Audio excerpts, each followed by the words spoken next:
Hello children, welcome back to your channel study with Poonam ma'am.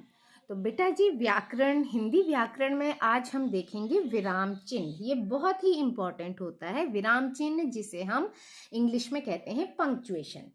विराम का अर्थ होता है बेटा ठहरना, विराम लेना, विश्राम। एक तरह से जैसे हमारा जीवन क्या है, चलायमान है, गतिमान है, हम चलते रहते हैं, लेकिन हम दिन रात काम नहीं कर सकते, हम दिन रात चल नहीं सकते। हम क्या करते हैं, सारा दिन काम करते हैं, रात में सोते हैं, आराम करते हैं, विश्राम करते हैं।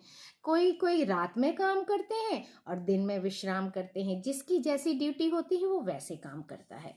लेकिन विराम भी उतना ही इम्पोर्टेंट है जितना गति। ठीक है, जितना जीवन में गति है उतनी ही विराम की भी आवश्यकता होती है। ठीक है, अब जैसे कुछ हम इसकी परिभाषा देख लेते हैं। पहले, भाषा को स्पष्ट और अधिक अर्थपूर्ण बनाने के लिए जिन चिन्हों का प्रयोग किया जाता है उन्हें हम विराम चिन्ह कहते हैं। विराम तो हम समझ गए, लेकिन विराम चिन्ह क्या है कि भाषा को स्पष्ट और अधिक अर्थपूर्ण बनाने के लिए हम जिन चिन्हों का प्रयोग करते हैं, जिन साइन का प्रयोग करते हैं, उन्हें हम विराम चिन्ह कहते हैं। कैसे, अब देखते हैं एक एग्जाम्पल से। हम इन एग्जाम्पल्स को देखते हैं। देखिए क्या लिखा है, ठहरो मत जाओ। मतलब ना तो पता चल रहा है हमें ठहरने के लिए बोल रहे हैं, ना तो हमें पता चल रहा है कि जाने के लिए कह रहे हैं। तो ये वाक्य कैसा हो गया, अस्पष्ट। क्यों?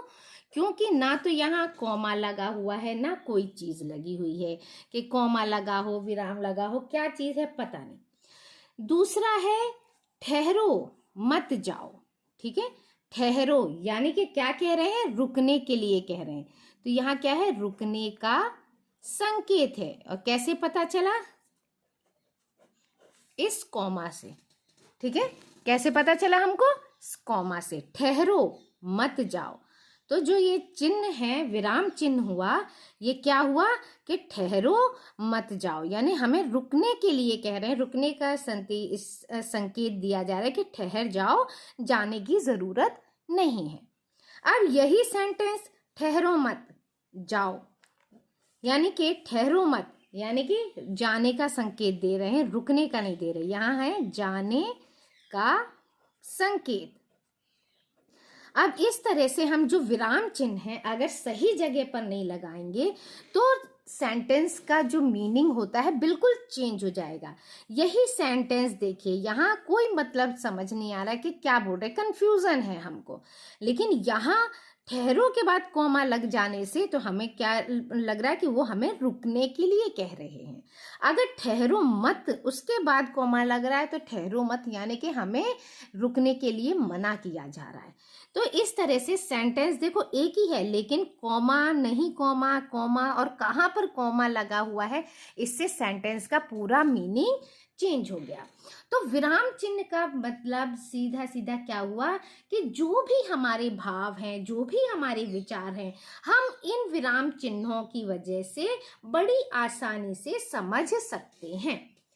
साथ ही ये चिन्ह क्या करते हैं, वाक्य के विभिन्न खंडों को, वाक्यों के बीच जो परस्पर संबंध है उसको भी क्या करते हैं, स्थापित करते हैं, स्थापित करने में सहायक सिद्ध होते हैं। ठीक है, अब हम देखेंगे कि हिंदी में प्रयोग किए जाने वाले विराम चिन्ह कौन कौन से हैं और उनका यूज क्या है। क्लियर? तो हिंदी में प्रयोग होने वाले विराम चिन्ह में सबसे पहले आता है हमारा पूर्ण विराम। पूर्ण विराम क्या होता है, एक ये सीधे डंडे के समान होता है और इसको कब यूज करते हैं, वाक्य के समाप्त होने पर पूर्ण विराम जो होता है वो प्रयुक्त होता है, उसका हम यूज करते हैं। जैसे कोई भी सेंटेंस पूरा हो गया, जैसे माँ ने पूछा बहन कहाँ गई है, मेरी बहन बाजार गई है। ठीक है, तो क्या हुआ, पूर्ण विराम कैसे यूज करेंगे, जैसे एक एग्जांपल ले लेते हैं, मेरी बहन बाजार गई है, हो गया सेंटेंस। हम किसी ने पूछा और सेंटेंस हमारा पूरा क्लियर के बहन बाजार गई है। या राधा मेला देखने गई है, हो गया सेंटेंस। माँ खाना बना रही है। बस हो गया सेंटेंस, ठीक है। वो ज़रूर आएगा, हो गया सेंटेंस पूरा। उसके बाद हम क्या करेंगे, ये विराम चिन्ह इस तरह का डंडा लगा के विराम चिन्ह लगा देंगे। पूर्ण विराम हो जाएगा, विराम चिन्ह मीन्स पूर्ण विराम हो जाएगा। ये विराम चिन्ह, पहला विराम चिन्ह क्या हुआ, पूर्ण विराम। ये क्वेश्चन समझ में आ गया। अब है दूसरा होता है अल्प विराम। अल्प विराम से अल्प से ही मालूम चल रहा है कि थोड़ा सा, यानी कि हमको थोड़ा सा विराम लेना है, उसको हम कहते हैं कॉमा। इंग्लिश में क्या हुआ, ये कॉमा। और पूर्ण विराम को इंग्लिश में क्या कहते हैं, फुल स्टॉप। जैसे बिंदी लगाते हैं इंग्लिश में, लेकिन हमारे यहाँ ये लाइन खींचते हैं। अल्प विराम मीन्स कॉमा। कॉमा कब यूज करते हैं, पढ़ते या बोलते समय बहुत थोड़े समय के लिए, क्षण मात्र के लिए रुकने के लिए इस चिन्ह का प्रयोग होता है। क्षण मात्र के लिए, या हम कई चीज एक साथ बोल रहे हैं, जैसे बाजार से मुझे सब्जी, है ना, बाजार से मुझे क्या लाना है। जैसे माँ ने बोला, अरे माँ ने क्या बोला था, बाजार से क्या क्या लाना है मुझे, आलू टमाटर। तो आलू हमने थोड़ा सा रुका, टमाटर बताने के लिए रुकने ना, आलू टमाटर भिंडी। तो ये जो थोड़ा सा रुकते हैं, इसमें क्या लगाते हैं, कॉमा। कई चीजें आ गई, कॉमा लगाने हैं, ठीक है। तो सबसे पहले हम क्या करते हैं, जैसे एग्जाम्पल देखते हैं, बाजार से मैं आलू, ठीक है, कॉमा, क्या क्या चीज लाए, टमाटर, और क्या लेकर आए, भिंडी, ठीक है। इस तरह से और भी चीजें आप लिख सकते हैं, ये सारी चीजें, ठीक है। बाजार से मैं आलू टमाटर भिंडी लाया, और यहाँ पूर्ण विराम। पूर्ण विराम मीन्स हमारा सेंटेंस खत्म हो गया। ये अल्प विराम यानी कॉमा, क्या क्या चीज लेकर आए उसको बताना है, थोड़े समय के लिए रुकना है, ठीक है। या बाजार से मैं फ्रॉक स्कर्ट चादर लेकर आई, या वो जरूर, ठीक है, वो आएगा, जरूर आएगा, तो वो आएगा कॉमा जरूर आएगा। इस तरह की चीजें क्या होती हैं, जो थोड़ी देर के लिए क्षण मात्र के लिए रुकते हैं, हम वहां कॉमा का यूज करते हैं। अब आता है अर्ध विराम, यानी नीचे कॉमा है, ऊपर फुल स्टॉप का, है ना, यानी सेमी कॉलन। सेमी कॉलन क्या होता है, विराम चिन्ह से लगभग आधा समय के लिए रुकने पर अर्ध विराम चिन्ह का प्रयोग होता है। अब कैसे, इसको भी हम दे दें। अब प्रयोग होता है, इसकी जगह हम ये ना लगा के अगर ये अर्ध विराम यानी सेमी कॉलन लगाते, क्यों, कब, जब यहाँ लिखते जैसे एग्जाम्पल हम लिखते, तो उसके पहले क्या आता है, पूर्ण विराम नहीं आता है, सेमी कॉलन आता है, ठीक है। अभी यहाँ सेंटेंस खत्म हो गया, हमने एग्जाम्पल दूसरी जगह लिखेंगे, तो हमने यहाँ सेमी कॉलन का यूज नहीं किया। एक तो मैंने यही बताया कि हमने सेंटेंस खत्म किया और जैसे वहां लिखते तो हम सेमी कॉलन का यूज करते। अब और दूसरा एग्जाम्पल देख लेते हैं, जैसे इंसानियत धर्म है, सेमी कॉलन, किसी का अधिकार नहीं, और यहां लगाएंगे, सेंटेंस पूरा हो गया, हम पूर्ण विराम। अब आता है प्रश्नवाचक चिन्ह, ये क्या है, क्वेश्चन मार्क। ये तो आप जानते ही होंगे, जनरली हम यूज करते हैं, इस तरह का क्वेश्चन मार्क हम बनाते हैं। ये कब लिखते हैं, जब कोई प्रश्न पूछा जा रहा हो, यानी यह प्रश्न बोधक वाक्यों के अंत में लगता है। अब लगता है के बाद हम सेमीकोलन लगा के जैसे भी लिख सकते थे, ठीक है। अब जैसे क्या लिख सकते हैं कि तुम कहाँ जा रहे हो, क्वेश्चन है, ठीक है। तुमने पढ़ाई पूरी कर ली, क्वेश्चन मार्क। तुम्हारा होमवर्क पूरा हो गया, क्वेश्चन मार्क। कौन आया है, क्वेश्चन मार्क, ठीक है। कौन गया, क्वेश्चन मार्क। तुमने क्या खाया, क्वेश्चन मार्क। तो इस तरह से हम क्वेश्चन मार्क लगाते हैं। कौन आया है, क्वेश्चन मार्क कैसे बनाते हैं, इस तरह से हमने क्वेश्चन मार्क बना दिया। ये हो गया प्रश्नवाचक चिन्ह। विराम चिन्ह का ये चौथा नंबर था, प्रश्नवाचक चिन्ह। इसके बाद आता है विस्मयादि सूचक चिन्ह। इसको कहते हैं एक्सक्लेमेटरी मार्क भी कहा जाता है, और ये एक लाइन जैसे पूर्ण विराम की लाइन और नीचे बिंदी, ये कब लगाते हैं? जैसे घृणा, शोक, विस्मय, हर्ष, इन सभी भावों को दर्शाने वाले शब्दों के बाद हम इसका प्रयोग करते हैं।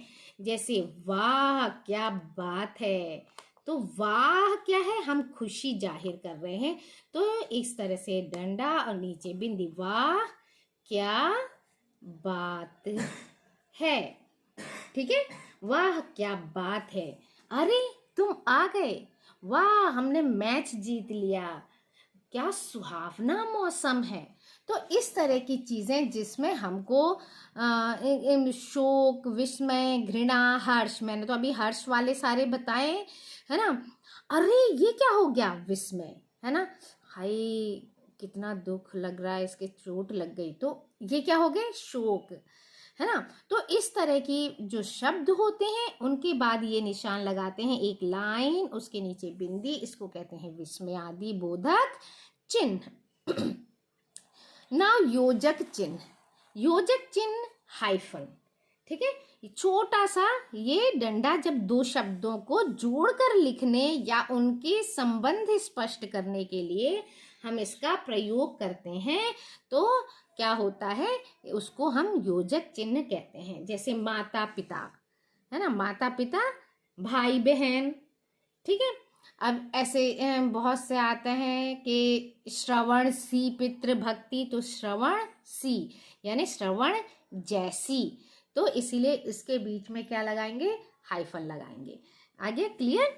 तो दो शब्दों को लिखने या उसमें संबंध बताने, जैसे माता और ये छोटा सा हाइफन पिता, ज्यादा बड़ा नहीं, वो डैश हो जाता है, ठीक है, ये छोटा सा, भाई बहन, भाई बहन, ये हो गया, ठीक है।